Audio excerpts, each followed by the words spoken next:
cachet n'existait pas vraiment à l'époque. C'était pas vraiment ce qu'on peut appeler un cachet. Ça n'existait pas. Les rappeurs, puisqu'on ne considérait pas les rappeurs comme des... On estimait que quand ils viennent là chanter, vraiment, c'est qu'on les lance. Donc quand tu viens là, on te lance. On veut créer de la visibilité sur toi. Dans la plupart des scènes que les rappeurs faisaient, les rappeurs marchaient des kilomètres à pied. Je ne compte pas le nombre de jours où je suis allé passer toute la nuit, des nuits blanches au club Camtel à Yaoundé pour rentrer le lendemain à pied. Et je rentrais content, hein. C'est pas que je suis fâché, je rentrais tellement content parce que quand je parle comme ça, je me rappelle, Didier Souka m'en sait quelque chose.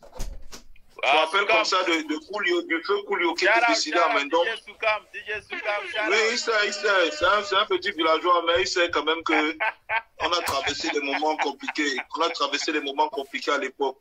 Donc il y avait tout ça, quoi. Donc c'était pas évident, mais il y avait que la passion qui nous portait. Tu montais sur scène, tu chantais, on te donnait rien. Tout ce que tu avais comme récompense, c'était que le public, il y avait quelques gens dans le public qui arrivaient à capter tes mots. Il y avait quelques gens dans le public qui arrivaient à apprécier ce que tu faisais et te souhaitaient bonne chance en te disant que non, un jour ça va marcher. Et on s'accrochait seulement sur le un jour ça va marcher là. Et puis voilà, c'était la grosse récompense. Les premiers cachets, on a commencé à entendre parler des cachets véritablement quand Copo a sorti son album. Quand Parole a sorti son album. Je veux dire, avant ça même, avec les Racines, avec la sortie de Racine, de Accent Grave, la sortie de Crotal même, il n'y avait pas encore, c'était pas vraiment les cachets. C'était à la limite, parce que quelqu'un te connaissait, il pouvait te donner l'argent de taxi. Tu vois ce que je veux dire, non? L'argent de taxi, mais c'était pas un cachet, tu vois.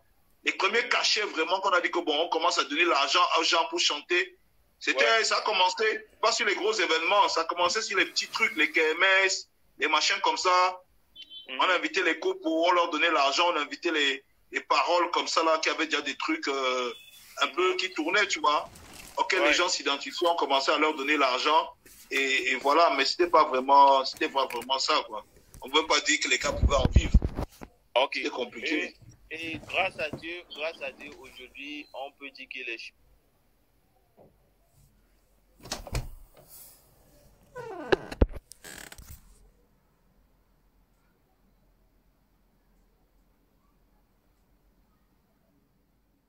choses ont un peu changé. Ouais, les choses ont évolué, hein.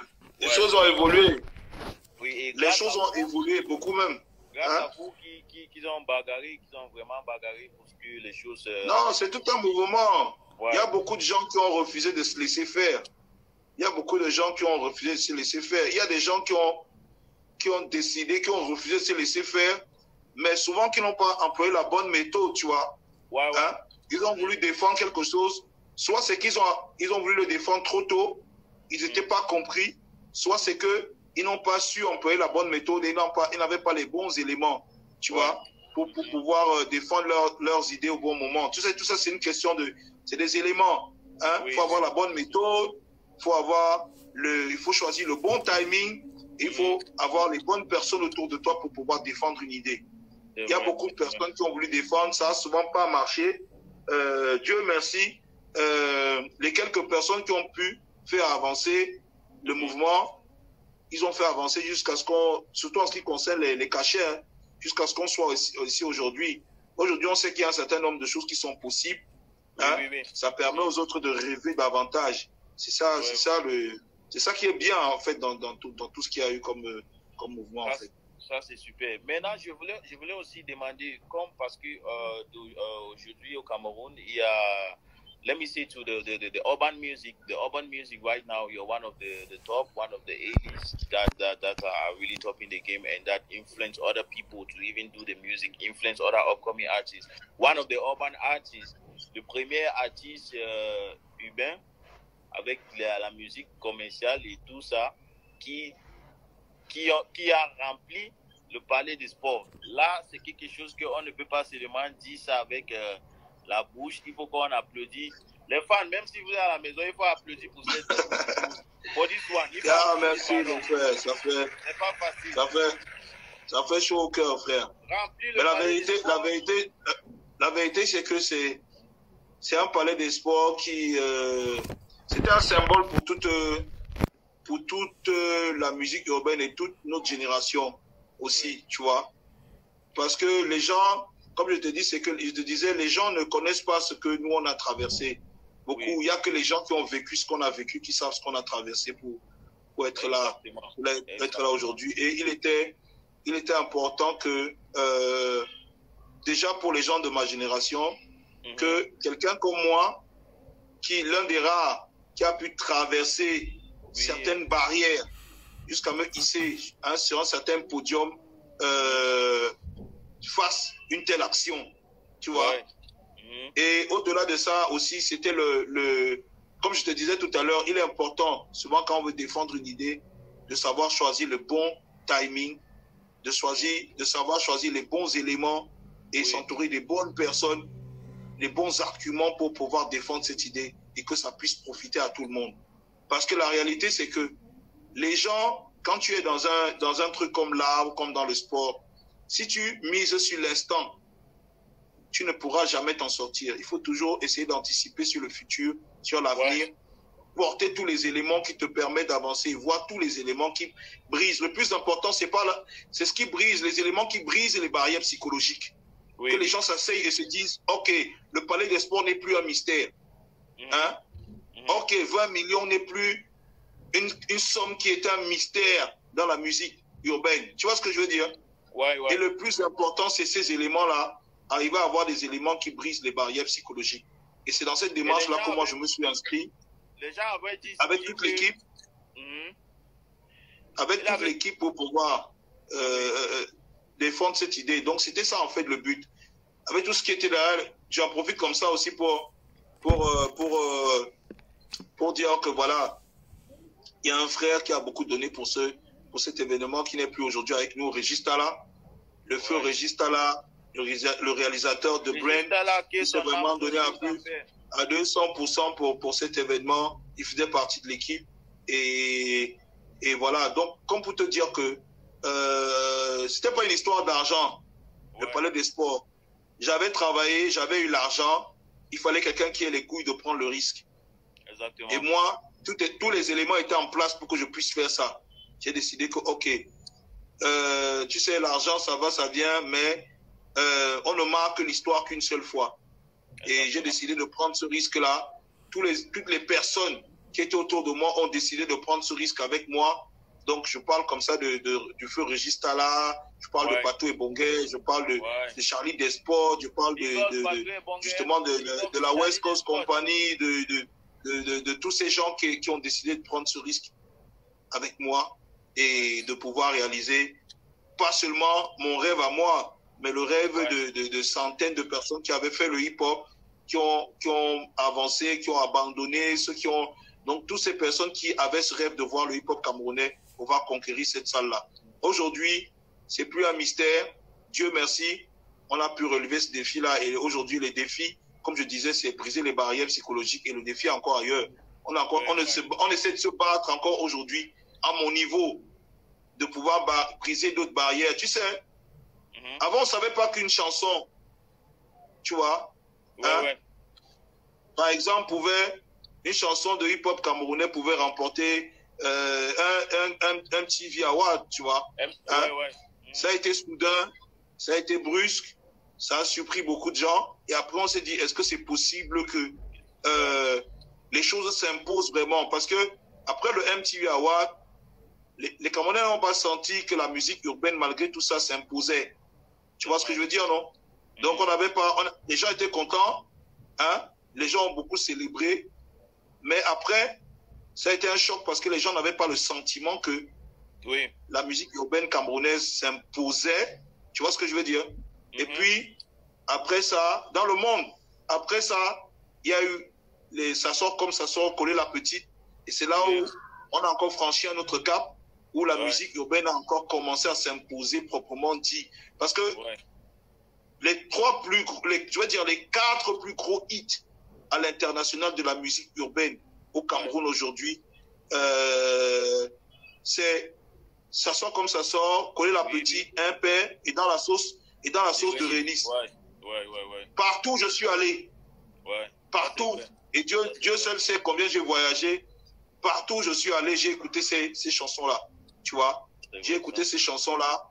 Et tu sais, on peut dire tout ce qu'on va dire, mais quand tu es à l'étranger, tu écoutes la chanson d'un artiste camerounais, d'un rappeur camerounais. Mon frère, laisse-moi te dire que même si tu as quel problème avec lui, tu es fier.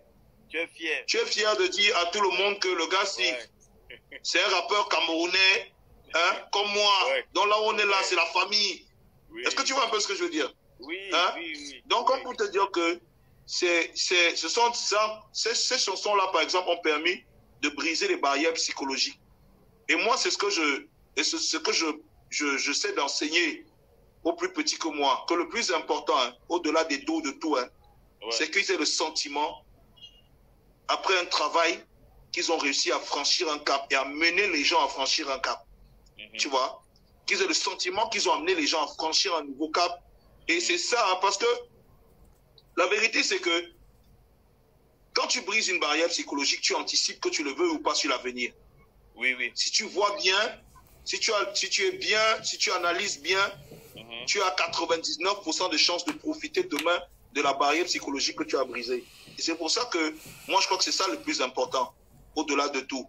On ne peut pas forcément mener les mêmes batailles, hein, mais on mène le même combat. On mène le même combat, mais on ne mène pas les mêmes batailles. Ouais. Tu vois ce que je veux dire? Oui, on mène le même combat, mais on ne mène pas les mêmes batailles. Ouais. Hein? Comme pour te dire, par exemple, le combat, c'est de pouvoir porter la musique et le hip-hop camerounais à un autre niveau. Hein? Il y a ceux aujourd'hui qui font des collaborations internationales, qui arrivent à collaborer avec des artistes internationaux, machin et tout. C'est bien parce que ça brise les barrières psychologiques. Certains artistes ne sont plus un mythe pour les artistes camerounais. C'est possible de faire des trucs avec eux. Hein? C'est possible même de les déchirer sur des beats, tu vois. Hein? Ça fait partie du combat. Hein? Il y a ceux qui ont combattu pour la réévaluation des cachets. Tu vois ce que je veux dire? Hein? Ça fait aujourd'hui que certaines ne sonnent plus comme un mythe. Tu vois? Au début, par exemple, de l'interview, tu as dit que je suis un rappeur entrepreneur. Tu vois? C'est un truc avant, on ne savait pas que les rappeurs pouvaient faire un truc comme ça. Voilà. Et c'est ça. Tellement que c'était tellement impossible que il y a des gens qui n'ont pas cru. Quand on a dit que le boivement, c'est le snap de Malox, il y a des gens qui ont dit non, c'est pas possible. Car un rappeur peut investir pratiquement 50 millions. Tu vois ce que je veux dire ou pas? Parce que le stade, il fait quand même 400 mètres carrés, c'est un truc grand, tu vois. Donc, les gens se sont dit, est-ce qu'un rappeur peut avoir autant d'argent, est-ce qu'il peut investir? Parce que, en fait, en réalité, comme je te dis, le but, les gens au début n'ont pas cru. Aujourd'hui, tout le monde sait que c'est le staff de Malox, tu vois. Ça tourne. Je gère même mieux que certaines personnes qui sont censées être des businessmen à la base. Tu vois, comme pour dire qu'au final, le but de tout ce qu'on fait aujourd'hui, c'est de briser les barrières psychologiques de notre génération à nous pour pouvoir montrer, pour pouvoir leur permettre demain de franchir un autre cap. Tu vois? Parce que qu'on le veuille ou pas, les gars vont franchir un autre cap. Hein? Aujourd'hui, au début, on faisait les millions. Le million de vues était un mystère. Aujourd'hui, le million de vues n'est plus un mystère. Le challenge n'est plus d'avoir 1 million de vues. Tu vois ce que je veux dire ou pas? Avant, quand quelqu'un avait 1 million de vues, c'était... Tu vois, aujourd'hui, tout le monde fait 1 million de vues, tu vois. Tout le monde fait 1 million de vues. Normalement, il y a des sites... C'est la même chose. Et, on achète des vues là-bas. Bon, c'est pas... Aujourd'hui, qu'on achète ou qu'on n'achète pas, avant, même pour acheter, c'était dur. Ouais, même tu comprends, non? Même pas qui. Avant, même pour acheter, c'était dur. Hein? Donc, tu comprends qu'aujourd'hui, on a franchi un cap. On a franchi un cap. Aujourd'hui, les gars sont millionnaires. Hein? Tu vois ce que je veux dire, non? Les rappeurs arrivent à arriver sur scène et disent que, OK, moi, je veux 10 millions. Tu vois ce que je veux dire? Et ça, c'est un cap qu'on a franchi. Petit à petit, il y a des gens qui ne se rendent pas compte qu'on est en train de se rapprocher de tout ce qui se passe au Nigeria, de tout ce qui se passe au Ghana et de tout ce qui se passe en Afrique du Sud, par exemple. Tu vois? Moi, je suis en Mbeng. Je te dis qu'il y a des artistes en Mbeng qui nous envient. Tu comprends ce que je veux dire? Il y a des artistes en Mbeng qui n'ont jamais chanté pour 1 000 euros. C'est vrai. Tu vois? Alors que nous, aujourd'hui, on a des gros cachets. On fait des grosses salles, on a une crédibilité énorme sur le continent. Et moi, je vais te dire, ça, c'est quelque chose c'est quelque chose d'essentiel pour le développement de ce qu'on est en train de faire. Et ce développement-là, qu'on le veuille ou pas, demain, hein, chacun devra se retrouver autour d'une table et être capable de dire, moi, j'ai fait telle chose, moi, j'ai fait telle chose. Et c'est ça qui est important. C'est pour ça que chacun de nous doit avoir une vision. Avoir une vision quand tu fais quelque chose, c'est très important. De te dire, OK, j'ai une vision, hein, je vais développer ma vision. Tu peux ne pas être d'accord avec les autres, hein, mais sache qu'un jour ou un autre, on sera obligé de se retrouver autour d'une table et chacun devra dire, moi j'ai apporté de ça, j'ai apporté de ça. Et l'ensemble des choses qu'on a apportées, c'est ça qui donne sens à tout ce qui se passe. Voilà. Tu vois ce que je veux dire, non? Ouais, voilà. Ça, c'est un sujet qu'on devait entrer, mais tu as déjà entré là-bas, ça c'est bon. Et on va couper encore.